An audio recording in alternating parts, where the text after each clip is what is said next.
Test, test. Okay.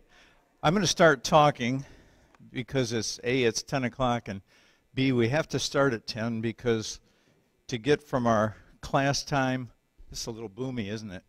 To get from our class time to our worship time, we have to sort of recycle and reset things back there, so we need to start right at 10. So finish talking or whatever. It's great to see everyone here this morning. Thank you for coming. I'm looking forward to being back in the saddle where we can actually have a little bit of interaction once in a while here.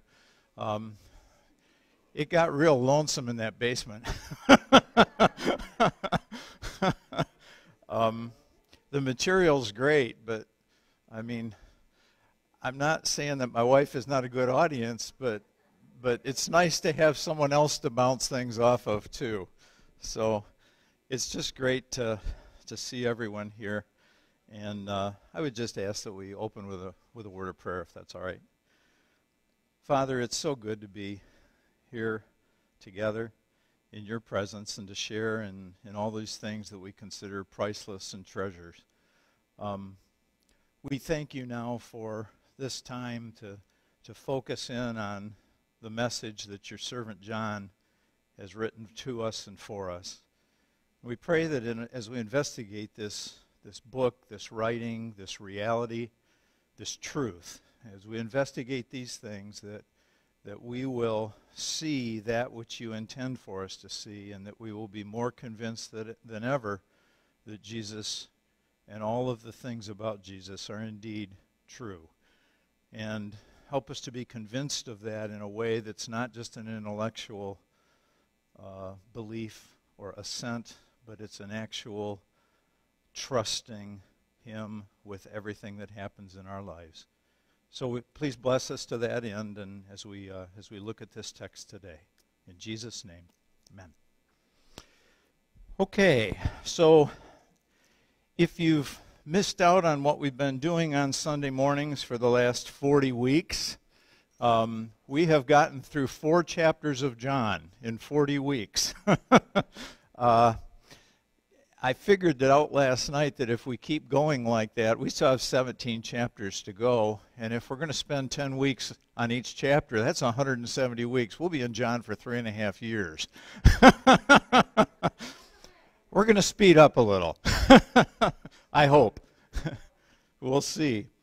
So anyhow, here's where we are now. We are moving into chapter 5. We have covered the first 2, what I've called cycles of Jesus' ministry. As John would describe Jesus' ministry moving from Galilee down towards Judea and then back up to Galilee again. And he's done that now twice, and we've seen that through these first 2 cycles of the book. And today we enter into the next section, and we're heading back to Jerusalem in chapter 5. This is the second formal time that Jesus has gone to Jerusalem in this book. And here's the outline of what we're going to see in chapter 5. In verses 1 through 18, we're going to see a paralytic man that is healed. Then we're going to see the reactions to that healing, both from the man and from the others who are watching. And then the rest of the chapter that we will pick up on next week deals with Jesus' response to that situation as it evolves. And that divides into 2 sections. The first part is he talks at length about the relationship between he and his Father. And then the second part of this, in verses 31 through 47, Jesus speaks of those who serve as witnesses to who he is and the reality of who he is. So that's kind of where we're headed. Now, I want to give you an idea of what to watch for as we look through chapter 5 here. And you're going to see, first of all, there's a very clear and distinct shifting that occurs in the text from what we saw in the first 4 chapters. We're going to see this radical resistance to what Jesus is saying. And because he is so vigorously being opposed by others, then there's a polarization that becomes magnified, and it becomes intensified. And it will continue to do that as we work our way through the book. So in chapter 5, we really see Jesus focusing in on his claim to be the Messiah and to be God's Son. And because of that, then, he receives the response from them that ultimately leads to his death. And it's described here in John chapter 5, both as leading to his death, but also it's described as his persecution. And those are literally the conditions under which Jesus was ministering, even this early in his ministry. When you take a look, again, with the broad picture here, if you look at chapters 5 and 6, we'll see that these two chapters kind of line up with each other in some ways. They're different, but they're similar, okay? And they're different because they're in different settings. Chapter 5 occurs in Jerusalem, the center of Judaism. We've talked about that at length. But chapter 6 occurs back up in Galilee. But some of the same things are happening in both settings. The same polarization that we see occurring now in chapter 5 also occurs in chapter 6. Okay? So we see this divide deepening between those who ultimately believe Jesus and those who oppose Jesus. The other thing is that the format of these two chapters has some similarities. And in both chapters, they open with a miracle being performed. And then the next thing that John describes is the various reactions to that miracle. And then it gives an opportunity for Jesus to comment on the activities and the principles and the points that he is trying to make. So those are the things that we are going to see. And in chapters 5 and 6, I think what we're supposed to see from that is that the same thing's happening throughout the world, and indeed it's still happening today. People either believe Jesus or they oppose Jesus. There's really no walking the fence here. You either understand and accept Jesus' claim to be who he is, or you don't, and you become part of the opposition. So there really is no middle ground. And that is the message that we're going to see from chapter 5 and 6. So here we go. We're going to lean into this healing of the paralytic man. This event of chapter 5 is not mentioned anywhere in the other Gospels. Matthew, Mark, or Luke do not record this event. We've talked before about how unique John is. But one thing I want for you to keep in the back of your mind as we go into this event is, again, ask yourself that question, and we'll come back to it if we get through everything I'm hoping to today. We'll come back to it at the end. But the question is, why does this make the cut? Remember, John has all these little vignettes that he could include in his gospel. What is there about, at first glance, this looks like just if there is such a thing as a routine miracle, this looks like kind of a routine miracle. So what is it about this miracle that makes the cut for John? Well, how does this show, John's mission is to create faith. We've talked about that over and over and over again. So what is this miracle doing in that context? Ronnie? Okay, good. Well, I want you to hold your thoughts, and we're going to, I'm trying to, but that's good. I want you to hold on to that because we're going to come back to that question after we've looked at the section, and then I think we'll be able to answer in a little more detail. But I want to read verses 1 through 18, and our goal is to get through this. Who knows if we'll make it or not. 1 through 18, and again, there's the question that I've already asked you. Sometime later, Jesus went up to Jerusalem for a feast of the Jews. Now there is in Jerusalem near the sheep gate a pool, which in Aramaic is called Bethesda, and which is surrounded by 5 covered colonnades. Here a great number of disabled people used to lie, the blind, the lame, the paralyzed. One who was there had been an invalid for 38 years. When Jesus saw him lying there and learned that he had been in this condition for a long time, he asked him, "Do you want to get well?" "Sir," the invalid replied, "I have no one to help me into the pool when the water is stirred. While I am trying to get in, someone else goes down ahead of me." And then Jesus said to him, "Get up, pick up your mat and walk." And at once the man was cured. He picked up his mat and walked. The day on which this took place was a Sabbath. And so the Jews said to the man who had been healed, "It is the Sabbath. The law forbids you to carry your mat." But he replied, "The man who made me well said to me, 'Pick up your mat and walk.'" So they asked him, "Who is this fellow who told you to pick it up and walk?" The man who was healed had no idea who it was, for Jesus had slipped away into the crowd that was there. And later Jesus found him at the temple and said to him, "See, you are well again. Stop sinning, or something worse may happen to you." The man went away and told the Jews that it was Jesus who had made him well. So, because Jesus was doing these things on the Sabbath, the Jews persecuted him. And Jesus said to them, "My Father is always at his work to this very day, and I too am working." For this reason the Jews tried all the harder to kill him. Not only was he breaking the Sabbath, but he was even calling God his own Father, making himself equal with God. Okay, so let's start working our way through the text here.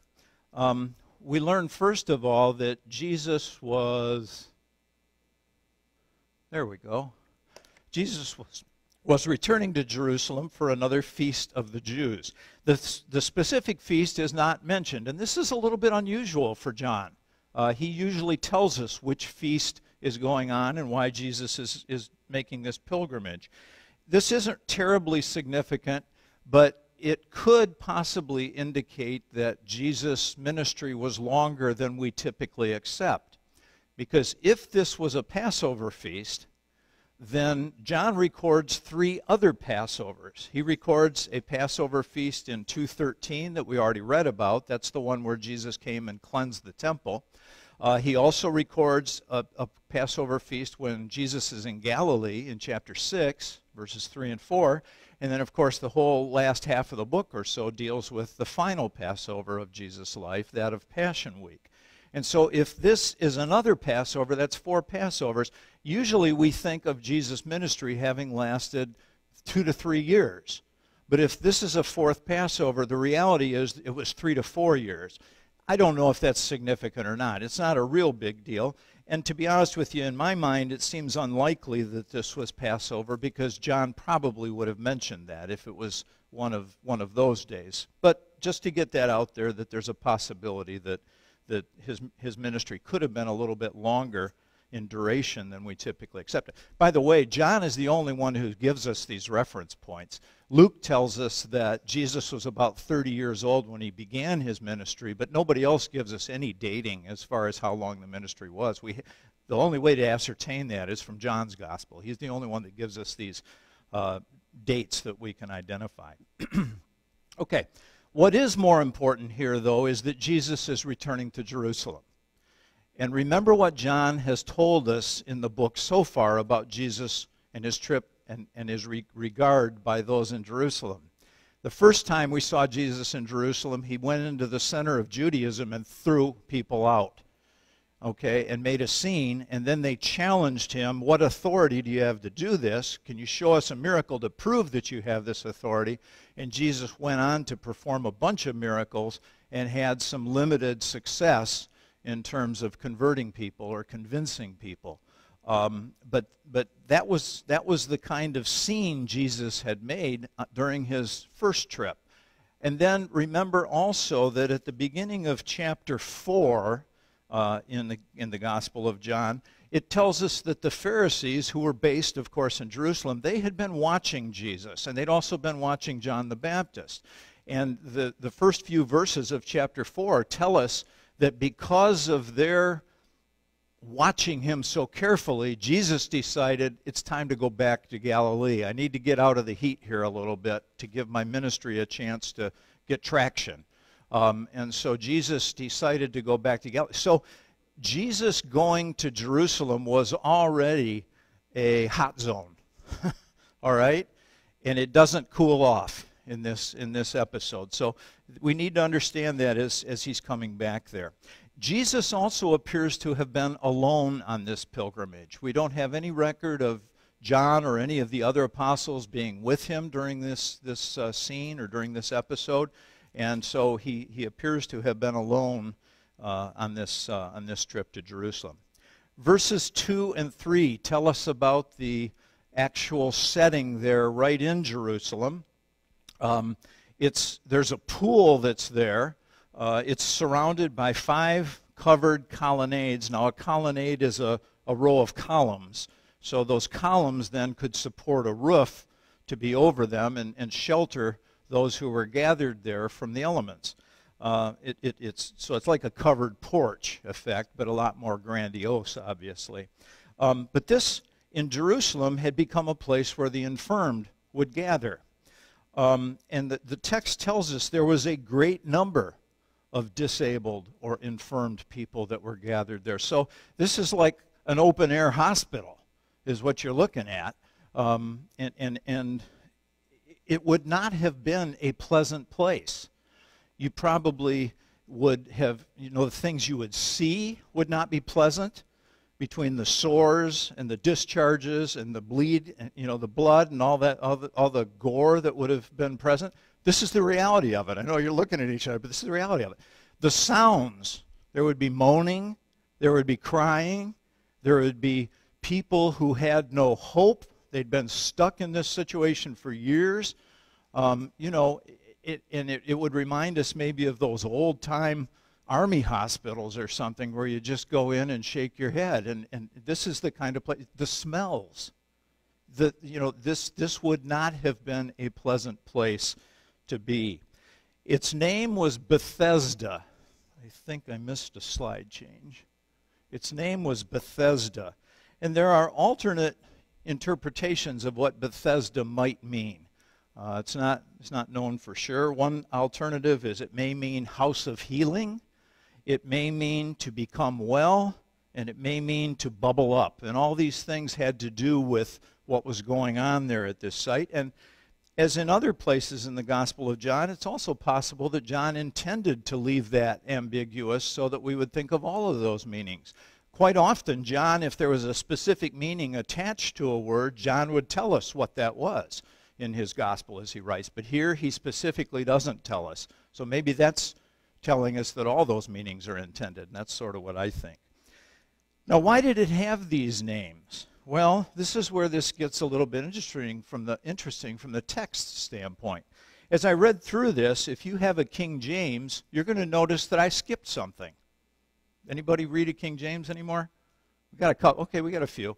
Yeah, I skipped because most of the modern translations do not include the last part of verse 3 and verse 4.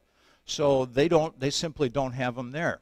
Why not? Because the original manuscript evidence is very weak for those passages. And it appears that the last part of verse 3 and verse 4 were probably inserted later by somebody as a footnote. And here's the way that those verses would read that I skipped over. And basically this is describing what was thought to be the reason that people could get healed around this pool. And here's what those verses say. Those who are paralyzed waited for the moving of the waters, and from time to time an angel of the Lord would come down and stir up the waters. The first one into the pool after each such disturbance would be cured of whatever disease he had. So what to do with this information? Well, to be honest with you, I'm not sure. It could have just been a folk legend that was inserted later into the text. That's probably the most likely scenario. And the feeling that there was an angelic presence that stirred the waters, and then whoever could get into the waters first would have been healed. Go ahead, Jerry.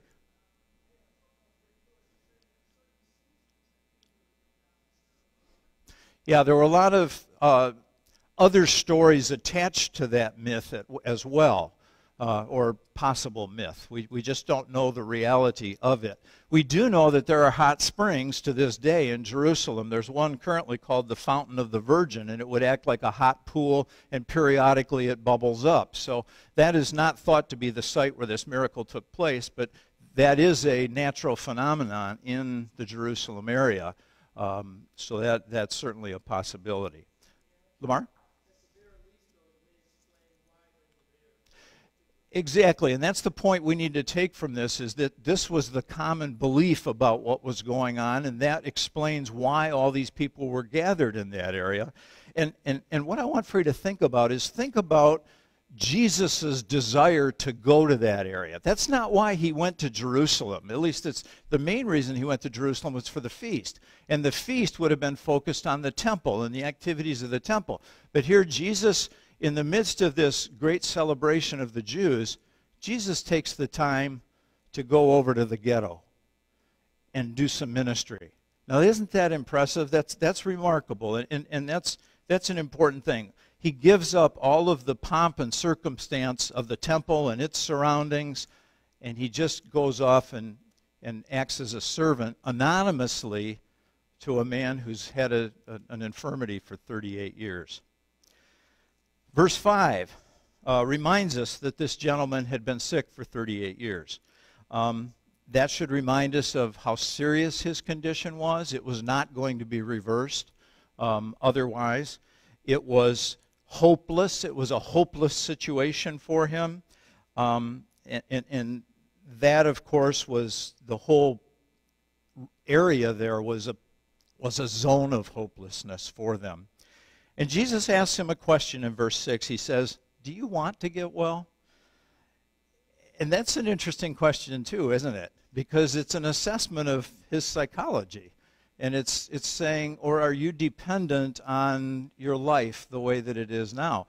If this man undoubtedly had been living off of the compassion and goodwill of others for whatever quality of life he enjoyed, and it doesn't sound like he enjoyed it very much, but nonetheless, his whole livelihood was probably based upon the gifts that were made by other people.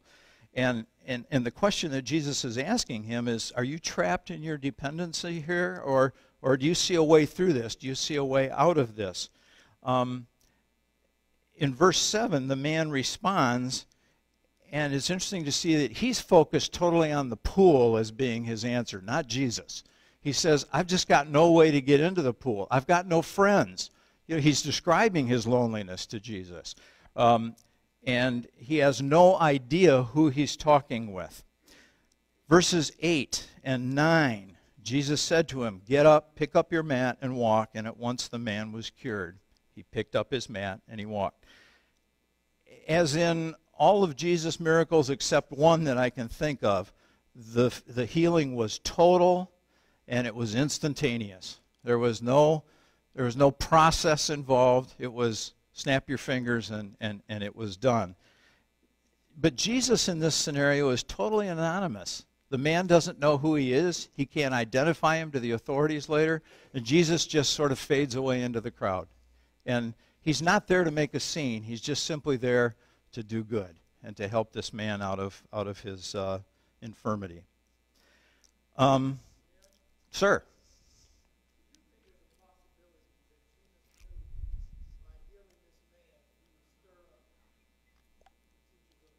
Yes. Sure. Yeah, Jesus was in control of every situation, so of course he knew what the reaction would be here. And he knows the intents of hearts, so he knows what's going to happen as a result of this. And so, yes, Jesus is doing it anonymously, but he's also realizing that this is going to come to roost on him. So, yes. Okay, verses 9b and 10. Now, when I say 9b, this came up earlier in the sequence. If I say 9b, that's the last part of verse 9. Okay, so the last part of verse 9 and verse 10, we get the question, what was the reaction of the Pharisees? Well, they didn't like it. This is the long and short of it. But there are two parts of it that I think we have to see. Number one, what was the focus of the Pharisees? Yeah, they had seen this incredible, miraculous event take place. But instead, they put on their microscopes and they look at this and it's a Sabbath violation. You broke it. You may have done some good, but you broke the law in doing it. And then the second thing, of course, was they were overly focused on the legality of this situation. In a Pharisee's mind, it was certainly unlawful to work on the Sabbath. And over the millennia, the Jews, and particularly the Pharisees, had defined what work consisted of. And they had defined that down to the smallest detail, to the nth degree. In the Mishnah, which is the Jewish traditions, it was stated that it is forbidden to carry objects from one domain to another. And that would have included, in this case, this man's sleeping mat that he was laying on. And because he was carrying his mat, that was a violation of Sabbath law. But the truth is that the law of Moses does not contain that as a violation. It was not against the law of Moses. It was against the traditions of the elders, all right, and the Jews. Can you imagine that this man who had been lying there or in other places for 38 years, can you imagine that he thought this was work? No way. This was not work, certainly in his eyes, but the Jewish religious establishment saw only how there was an external action that had violated the law. They didn't see the grace of this event. They didn't see the power of this event. They didn't see the significance of this event, and they failed to see. Remember, John has called these miracles, he calls them signs. And they're called signs because they're supposed to tell us something. And the Pharisees just missed it. And watch this as we get into the end of chapter 5, because Jesus is going to tell about how badly they've missed it. Go ahead, Jerry. Well, you'll have to ask him someday. You'll have to ask him someday. But over and over again, Jesus makes the point that his point is not to heal peoples of physical disabilities and infirmities. Those are signs of who he is so that he can provide spiritual healing. And he makes that point over and over and over again throughout his ministry. But here's the question. Do we sometimes take that same legalistic attitude in terms of things? And yes, I do think it's easy to see ourselves in that boat. And I would say especially with our heritage within Churches of Christ, Christian churches, we are so focused on law that we can become legalistic. And we need to guard against that. It's very difficult. It's very difficult. Just in the same way that a charismatic group will focus on that to the nth degree, we can overly focus on what's legalistic and what's legal. You only have to read some of our brotherhood publications or websites, and you'll see that. When labels are being created, names are being created in the name of truth and legalism. But it's not, they're following maybe the letter of the law, but missing the spirit of the law. Craig?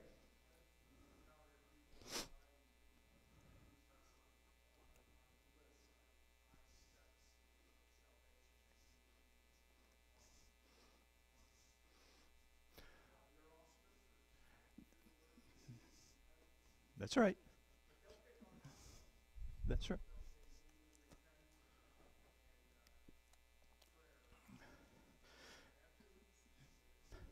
But do you see the flip side of that, though? Where sometimes we take a look as baptism as being a magical burial and resurrection that somehow makes us infallible. So, and there's the catch. You know, do we incorporate grace into that message of response? Not enough. You're right. And there's the trick. There's the catch, and there's the danger for us in becoming legalistic. Now, this movement historically has only been present here for what? Started in the early 1800s, so we're talking 200 years. Judaism had been in place for 1400 years by the time of Jesus. So you can imagine that over time, those codes get more and more and more rigid, and that box gets smaller and smaller and smaller as far as what is right. And so that's where these Pharisees were by the first century. They were in a very small box, and they were judging everybody outside of that box. And that's a bad place to be. Verses 11 through 13. The healed man then gives his testimony, but at that point he was unable to identify Jesus. Remember, Jesus was anonymous when he first performed the miracle. And it's interesting that the guy pins his decision to do his work on Jesus, and he says, it's the, well, he told me to do it defense. It's the defense that goes all the way back to the garden. And that's what this guy says. Well, the guy who did this told me to pick up my mat and walk. Well, what was I going to do? Not my fault. Yeah, exactly. So that defense is not new. It's been around a long time. And he participated in it. Let's see, where are we at? Verse 14. The healed man proceeds to the temple.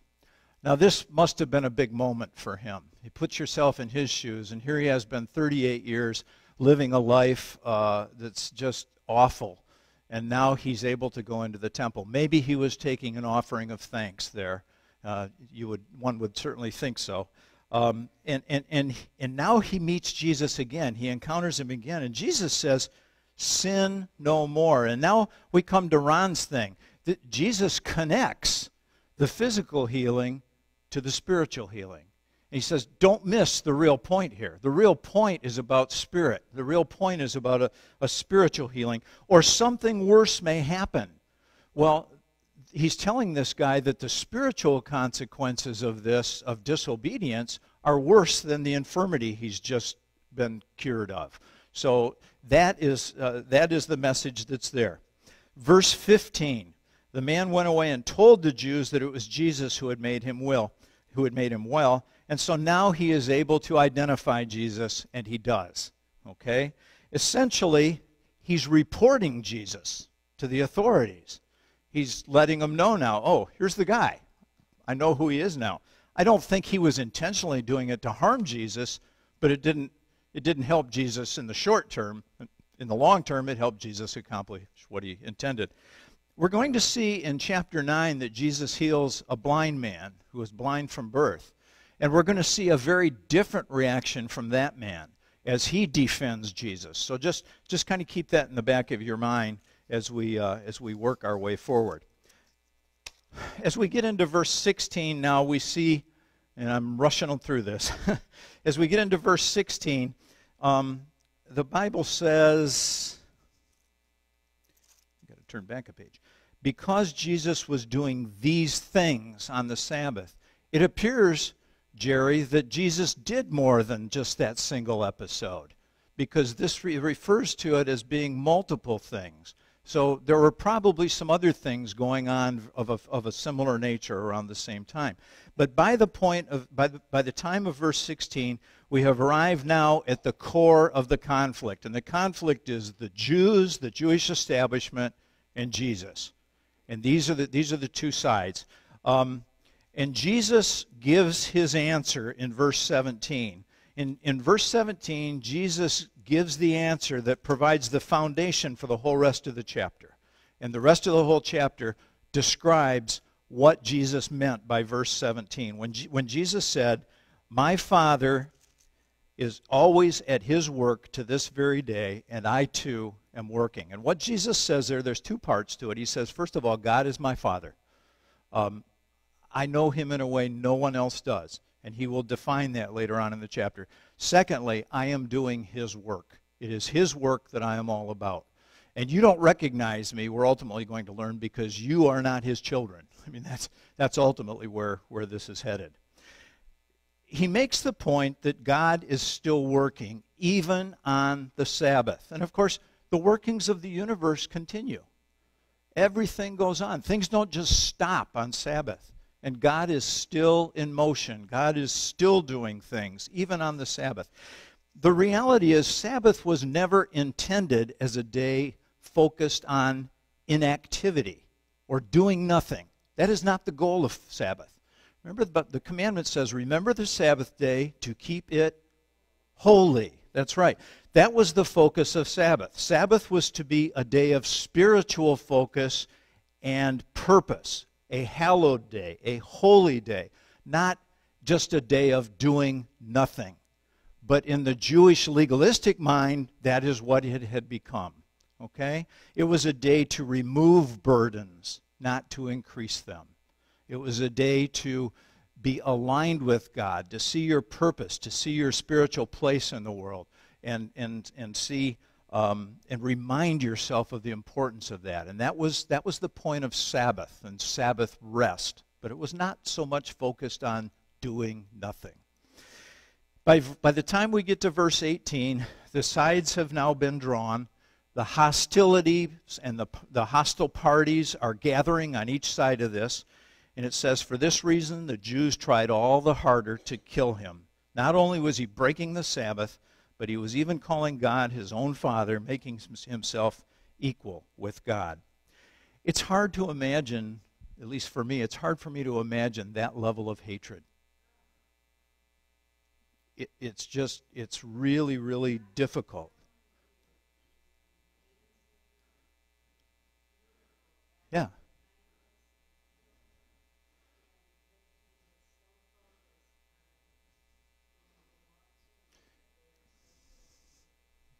That's right.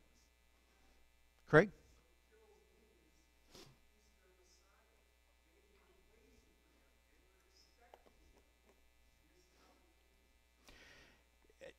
We have to jump because of that kind of a comment. Sure. Yeah. Yeah.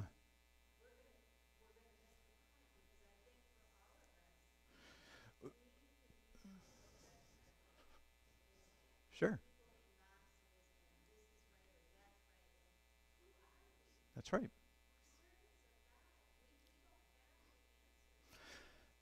I have to jump ahead a week or two and go down to verse 39.